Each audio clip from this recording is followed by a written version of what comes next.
The alien ruins were quiet, too quiet. Dust floated through the air as if the place had been untouched for hundreds of years. The walls were covered with glowing symbols, some cracked, some fading slowly. A human explorer named Ray moved carefully through the stone hallway, his boots crunching softly on broken tiles. His eyes scanned everything. He wasn't just curious. He felt something calling him. Something old. Something powerful. Behind a broken pillar, someone watched him, Zalara. A young alien girl with blue-gray skin and glowing silver eyes tilted her head. She had followed him from the landing site, hiding in the shadows. He was the first human she had seen this. Deep inside her people's ancient temple, at first she thought he would turn back. But he kept going. He wasn't like the others. He didn't touch anything, didn't steal, didn't laugh at the ruins, he seemed. Respectful, Ray turned a corner and stopped. In the middle of a large chamber stood something strange in armor, tall and shining, even though no light touched it. It stood on a stone platform, protected by a field of humming energy. Ray slowly stepped forward, his hand raised but not touching it. His voice was quiet. "What is this thing?" "That," a voice said behind him, "should never be touched." Ray spun around, surprised. Zalara stepped out of the shadows, arms crossed, her face unreadable. "I didn't mean to scare you," she said, "but you're not supposed to." "Be here." Ray relaxed a little, but his eyes went back to the armor. "It's beautiful," he said. "Looks... ... alive almost." "It is," Zalara replied, walking closer. "This belonged to my ancestor, the first flame." Ray looked at her, confused. "The first flame?" he asked. "He was the greatest warrior in our history," she explained. "This armor was bonded to him. It only responds to blood, to the royal line," Ray whistled. "Must be heavy armor to carry all that history," she smiled slightly. Then her eyes turned teasing. "You want to try it on?" she said jokingly. "Go ahead, human. Maybe it will crush you." Ray laughed. "You're serious?" "No," she said, grinning, "but maybe you are." They both laughed, and for a moment, the tension was gone. Ray looked at the armor again. Something inside him pulled him forward. Without really thinking, he stepped onto the platform. The energy field around the armor blinked and vanished. Zalara's smile faded. "Wait," she said suddenly, her voice sharp. "That's not supposed to happen." Ray reached out and touched the chest plate. The metal was cold, then warm, then burning. Before he could pull his hand back, the armor came alive. Pieces lifted into the air and attached to his arms. His legs, his chest. Ray cried out, but he couldn't move. The platform lit up with a circle of golden fire. The ruins shook, and the symbols on the wall began to glow brighter than before. Wind whipped around them, though there was no air moving. Zalara backed away, her heart racing. "This isn't possible," she whispered. "It's not for you. It can't be for you." Ray floated a few inches off the ground now, fully inside the armor. The metal moved like it had breath, alive and pulsing with energy. His eyes glowed faintly through the helmet. Then a deep rumble echoed through the chamber. Far across the galaxy, a sensor pinged inside a long-dead warship. Buried machines woke up from silence, detecting the armor's signal. Something old, dangerous, and angry opened its eyes. Back in the chamber, Ray landed softly, his feet making no sound. The armor fit perfectly, like it was made for him. He looked at his hands, then at Zalara, confused. "I didn't mean to," he started. Zalara stepped back, her voice trembling. "It accepted you," she said, her voice barely above a whisper. "It should only bond with a blood heir." Ray removed the helmet, his face pale. "What does that mean?" he asked. "It means," she said, eyes wide with fear, "you just woke up something the galaxy buried long ago, suddenly." A roar came from deep within the temple, metal scraping metal. Something was coming. Ray turned to Zalara. "What now?" She looked at him, her fear turning into a strange calm. "Now," she said, "we run, and then you learn how to fight." Asterisk dust still floated in the air as Ray and Zalara ran from the shaking ruins. Ray's body felt heavy, but alive. Armor moved with him like second skin. Zalara ran ahead, her breathing fast. Eyes scanning for danger, they jumped over broken stones, ducked under hanging vines, and didn't speak until the temple was far behind them. When they reached the top of a rocky hill, they stopped. Ray dropped to one knee. The armor glowing softly around him, Zalara turned back, her face serious now, not playful like before. Take it off, she said quickly. Now before it's too late, I don't know how, Ray answered, panting. It won't let go. Zalara's lips pressed into a thin line. She looked down at the glowing runes on his chestplate, symbols from her ancestor's bloodline. It bonded with you, she whispered. But you're not one of us. Ray stood slowly, the armor making no noise. I didn't ask for this. He said, You told me to try it. I was joking, she snapped. It was just a joke, human. Something in her voice cracked not anger, but fear. Ray noticed her hands shaking, her tail low. What happens now? He asked, softer this time. Zalara didn't answer right away. She looked up at the twin suns overhead and sighed. When the armor awakens. The signal spreads across the stars, she said. Anyone who once feared it will now come hunting.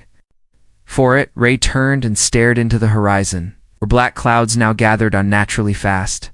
Lightning cracked behind them, silent but bright. So you're saying I started a war? He asked. No, she said, her voice tight. You restarted an old one. They found an old crawler vehicle hidden under canvas and sand.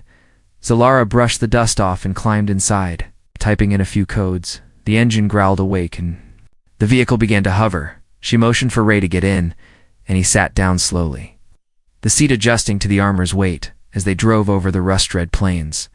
Ray stared at the landscape. Strange stone towers reached toward the sky like claws. Where are we going? He asked. To the archives? Zalara replied. It's where knowledge is stored. Maybe answers too? Ray leaned back, unsure of everything. How did your ancestor even get this armor? He asked. Was he a king? He was more than that, Zalara said, her eyes distant. He was chosen by something older than our people. Something buried in the stars, and now it chose me, Ray muttered. Yes, she said, then looked at him sharply. But that doesn't mean you're ready for it. Ray opened his mouth to reply, but the crawler jolted suddenly. A shadow passed over them. Massive and fast, Ray looked up. Flying creature circled above, metallic wings spread wide, eyes glowing red. Sky beast. Zalara whispered, Already? Ray stood on the back of the crawler as the creature dove down. His instincts kicked and the armor's helmet slid over his head without command. A shield burst out from his arm just as the sky beast fired a bolt of plasma. The bolt bounced off the shield, but the force still knocked them sideways. The crawler flipped, landing hard. Ray rolled and stood, shaking but alive. The armor held strong. Zalara crawled out, blood on her cheek. Eyes wide in awe and fear, the sky beast swooped again, claws out, aiming for her. Ray raised his hand, and energy burst from his palm, wild and uncontrolled. The blast hit the sky beast midair, throwing it off course into a distant dune. Smoke rose in the distance. Ray's heart pounded in his ears. What did I just do? He whispered. Zalara stood beside him now, her voice calmer. You used the armor, she said. But it reacted from fear, not focus. Ray turned to her, breathing heavily. Teach me, he said. I don't want to hurt anyone by mistake, Zalara.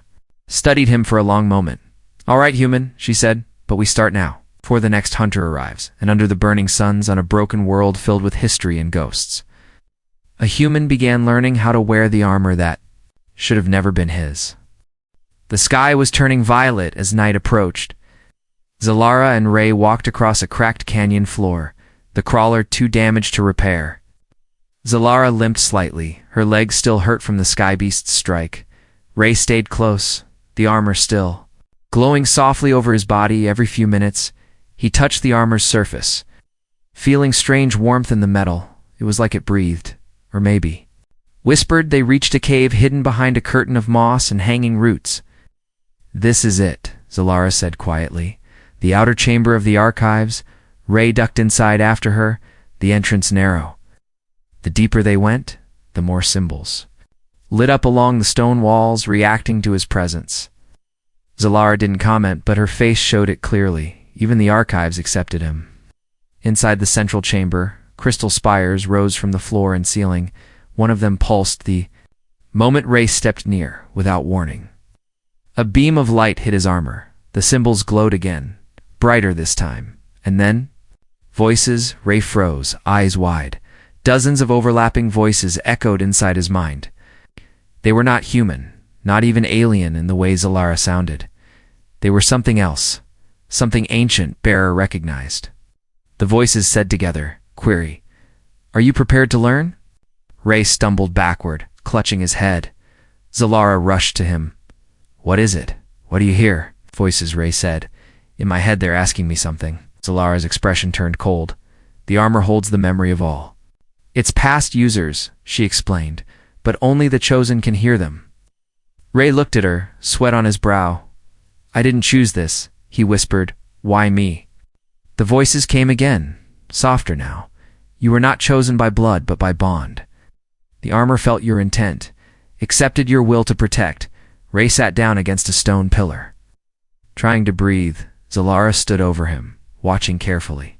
She had heard stories about the armor, but this was beyond any tale. "You need to understand something," she said slowly. "The armor's power is not just strength, it's memory, history, pain." Ray looked up. "Pain?" Zalara nodded. "Every warrior who wore it left behind a part of their soul." Ray closed his eyes. The whispers returning. He could feel emotions behind the words now: fear, rage, sorrow, hope. It was like swimming in a storm of forgotten lives. Suddenly, one voice separated from the rest. Louder, stronger. "I am the first flame," it said. Ray's eyes opened wide. He recognized the name, Zalara's ancestor. The voice spoke slowly. "Like thunder in a quiet cave, you wear what was mine? But power is not a gift, it is a price." Ray stood, trembling slightly. "What does that mean?" he asked aloud. Zalara looked confused. "Who are you talking to?" "The first flame," Ray said. "He says power is a price." Zalara turned pale.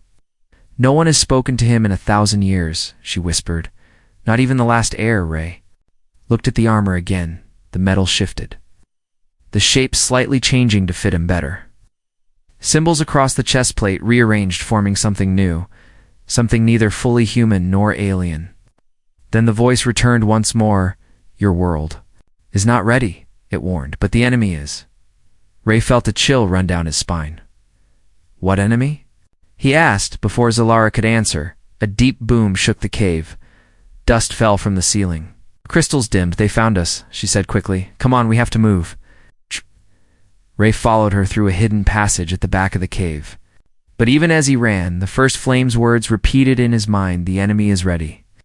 And in the shadows of space, far from their world, a dark ship awakened, metal alive, eyes glowing red. A voice inside whispered one name only, the human, asterisk, the passage behind the archives led them into darkness. Ray could barely see, but the armor adjusted his vision. Painting the world in silver lines, Zalara moved ahead without fear. Her fingers brushing the walls gently. She didn't speak. Not yet. Ray sensed her silence meant something. Big was coming, after a long walk. The tunnel opened into a stone bridge suspended above a deep glowing canyon. Beneath it, green-blue light pulsed like a heartbeat. Above them, nothing but darkness. Zalara finally turned to Ray. "We're here," she said. "This is where the bond test happens." Ray frowned. "Bond test?" She pointed at the stone platform across the bridge. "It's not enough that the armor chose you," she said. "You have to choose it back." Ray looked down at the armor on his body. It pulsed quietly, warm and heavy. "I thought I already did," he said. "No," Zalara said. "You just wore it." Ray stepped forward onto the bridge, but the moment he did, the canyon roared beneath him. Wind howled upward, and a strange force pulled at his chest. Zalara stayed where she was, watching with worried eyes. "I can't help you now," she called over the wind. "This part is between you and the armor." Ray walked slowly across the bridge, each step echoing like thunder. As he reached the center, the platform ahead shifted. A shadow rose from the glowing flora figure, wearing armor identical to his. But this one was taller, older, scarred by battle. "Who are you?" Ray asked. The figure raised its head, the face behind the helmet flickering with flames.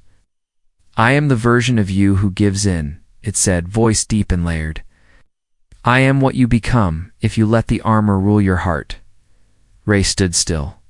Breathing hard, the figure rushed at him without warning, blade drawn. Barely blocked the attack, the armor reacting just in time. The clash echoed like metal screams.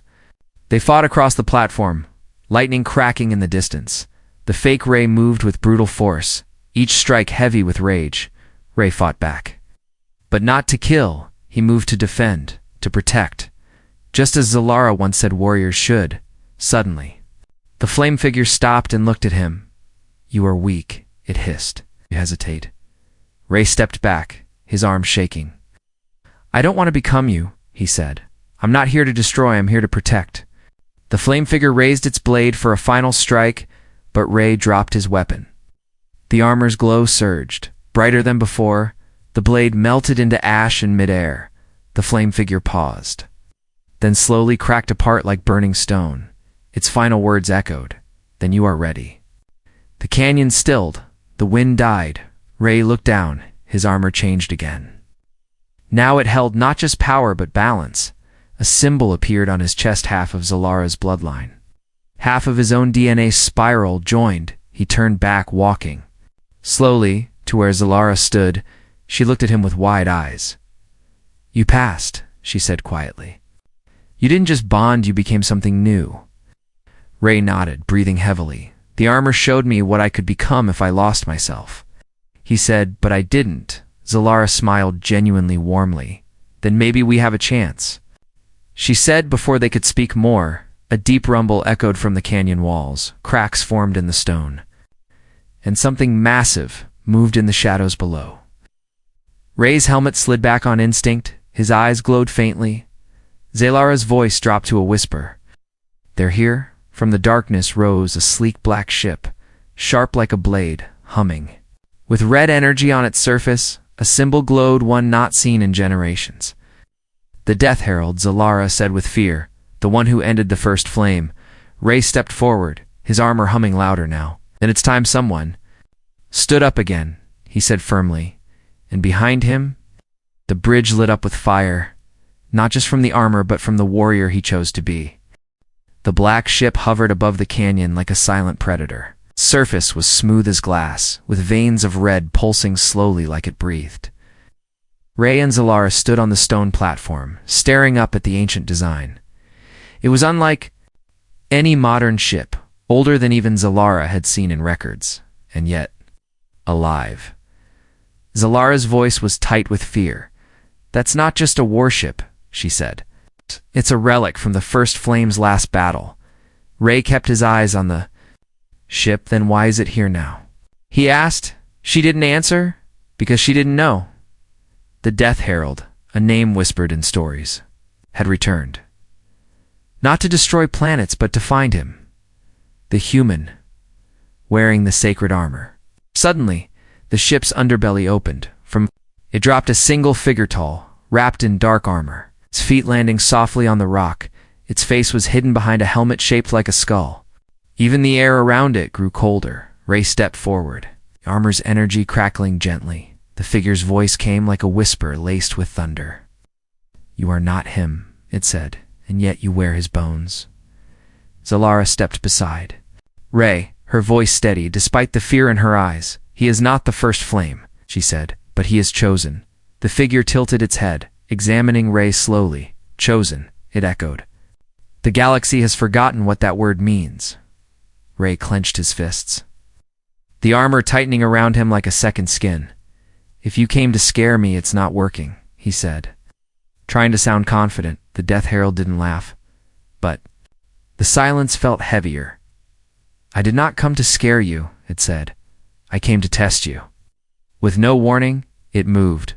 One blink, and it was already in front of Ray, blade drawn. Ray blocked the strike by instinct, the armor's shield forming. Just in time. The impact shook the canyon walls. Rocks fell, and echoes thundered across the land. They fought like storm and fire, Ray's every move met by a darker, older reflection of war.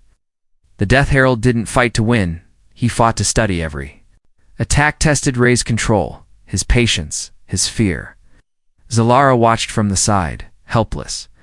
This was not a normal battle, it was a duel of symbols, past versus future, and Ray was holding on not with strength, but will. Then came the moment. The Herald drove his blade straight toward Ray's chest. Instead of blocking, Ray opened his arms, accepting the hit. But the armor flared up, glowing gold instead of blue. The blade stopped an inch from his chest, then shattered. The Death Herald froze. Impossible, he whispered. That was the Sealbreaker strike. Ray stepped forward. I didn't win because I'm stronger, he said calmly. I won because I refused to become you. The Herald stepped back, his body flickering. Then you are not him, he said again. You are worse. Ray's armor pulsed, and for a moment, it displayed a memory, the first flame, standing on the same platform, facing this same enemy. But this time, the memory merged with Ray's image to warriors, 2 timelines, 1 soul. The Herald looked up toward the hovering ship. He has returned, not by blood, but by bond, he said to no one. Then turned to Ray again. The galaxy will come. For you now, he said, some to follow, some to end you. Then he vanished, dissolving into black smoke. The ship rose higher, then disappeared into the clouds without a sound. Ray stood in silence, the wind brushing past him gently. Zalara walked to his side, her voice soft but clear. You didn't just defeat him, she said. You proved him wrong. Ray took off his helmet, his face calm but thoughtful. I didn't want to fight, he said. I only wanted to understand. Zalara nodded. And that's exactly why you're the one the armor chose. Behind them, the canyon lights faded but deep. Within the ruins, an ancient core stirred again. It had seen enough to believe that maybe the fire could rise again. Asterisk, the Death Herald was gone. But his warning echoed in the air like a shadow that refused to fade. Sat alone at the edge of the canyon, while Zalara patched the emergency beacon. Above them, the sky turned dark purple, stars beginning to blink into view. The armor on Ray's body had dimmed now, not sleeping but thinking. Is it normal, Ray asked softly, to feel like someone else is watching through your eyes? Zalara paused her work and looked back at him, not someone else. She said, many. Probably. Ray nodded slowly. It's like every step I take, I feel their footsteps behind me. Zalara walked over, sitting beside him. They're not behind you, she said. They're inside the armor, inside. You now. Ray glanced down at the chest plate. What if they don't agree with what I do? He asked. What if I disappoint them? Zalara smiled faintly. Then make them proud in your own way. Suddenly, a soft chime rang from her wrist pad. The beacon had been answered. But it wasn't a military signal. It was old, deep, and encrypted with royal seal codes. Zalara's face turned pale. No one's used this code in 100 years, she said. Ray stood up slowly, his armor responding with a low hum. What is it? He asked. She showed him the screen. The symbol was unmistakable. It was the mark of the Circle of Ancients, the Council once believed wiped out during the final war. If they're still alive, she said, they'll know more about the armor than even the archives. A few hours later, their borrowed skimmer landed on a cold, flat desert. No landmarks, no cities, only a silent stone gate buried in sand. Blinking softly with blue light as they approached, Zalara stepped forward, her bloodline key unlocking the gate with a slow rumble. Ray followed, the wind pressing dust against his armor like whispers from the past. Inside, the air was cooler, cleaner, and filled with quiet music notes from instruments no longer played. Glowing walls lit the path as they moved through the halls of forgotten history. Then in a round chamber filled with floating memory crystals. They stopped. 6 figures stood.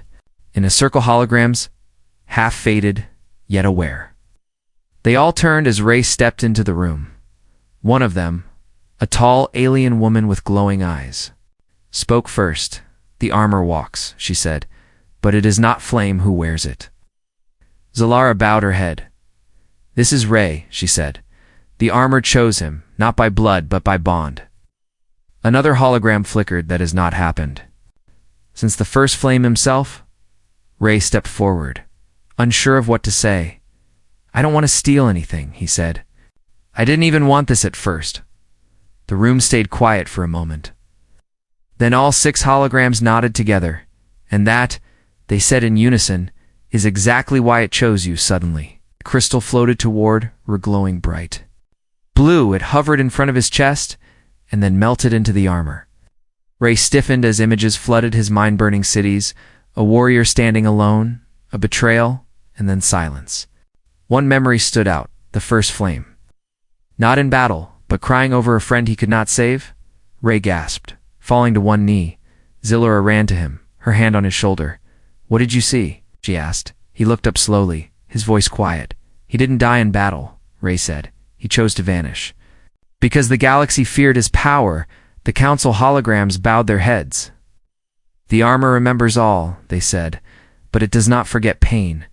Ray stood again, stronger now. Then I'll do what he couldn't, he said. I'll make them see the power isn't something to fear. Zilara's eyes shined with something new pride. You're not just wearing his armor now, she said. You're finishing his journey, far above them, in the silence of space. Dozens of ships began to move, some to find the armor, others to destroy it, but for the first time in ages, the flame had returned, not to burn the galaxy, but to light its path. The sky above the ancient council temple turned red as warning lights blinked across the sand. Zillara looked up sharply. They're here, she said. Too many ships to count. Ray stood quietly at the center of the room, his armor glowing. Brighter than ever, each part of it now hummed with memories of war, of pain, of courage, but also of restraint. This armor had seen enough destruction, and so had he. The council holograms flickered with concern. You must leave, one said. The galaxy will tear you apart trying to control or destroy what you now carry. Ray didn't. Move? No, he said calmly. I'm not running. Outside, hundreds of alien vessels hovered in a tight ring. Some ships were ancient, covered in battle scars. Others were sleek, modern, and deadly. They had all come for one reason, to stop the human who wore the armor of legends. As Ray and Zillara stepped outside the gate, the desert wind wrapped around them. Dozens of spotlights locked on his glowing form. Loudspeakers echoed in multiple alien languages, all saying the same thing: surrender the armor or be destroyed. Ray raised his voice, calm and steady. I didn't come to fight, he said. I came to finish what the first flame began. A silence followed, thick, heavy, uncertain. Then a shot rang out. Ray didn't flinch. His armor caught the blast and absorbed it without reaction. Instead of firing back, he raised his hands. I could burn your fleets with one wave, he said. But I won't. Zillara stepped beside him, her voice reaching the broadcast. He could have destroyed the Death Herald. She said he didn't. He could have turned this armor into a weapon, Ray added, but I made it a promise. Ray touched his chest plate, and the armor responded. Glowing golden now, not blue, not red. He sent a pulse one the entire fleet could feel. Not of violence, but of memory. They all saw what he saw. The fall of the first flame, the betrayal of allies, the sorrow of unchecked power. But they also saw something new. Ray, helping Zillara, protecting strangers, refusing rage, choosing peace. The sky was silent. Then one ship dimmed its weapons. Then another, and another soon. The entire fleet powered down one by one. They chose trust. Zillara smiled, tears in her eyes. You did it, she whispered. You changed the story. Ray looked to the horizon, the wind shifting gently around him. The armor didn't make me a warrior, he said. It reminded me what warriors are meant to protect. The ancient armor slowly retracted, piece by piece, folding into silence. Ray stood in his normal clothes again, barefoot in the sand. But the glow in his eyes said it clearly: the bond would never truly leave. As the sun rose over the desert, council members stepped outside for the first time in centuries. Aliens and humans landed nearby, approaching without weapons. Peace didn't come from fear, it came from understanding, and it started with a joke. and a human who chose not to kill.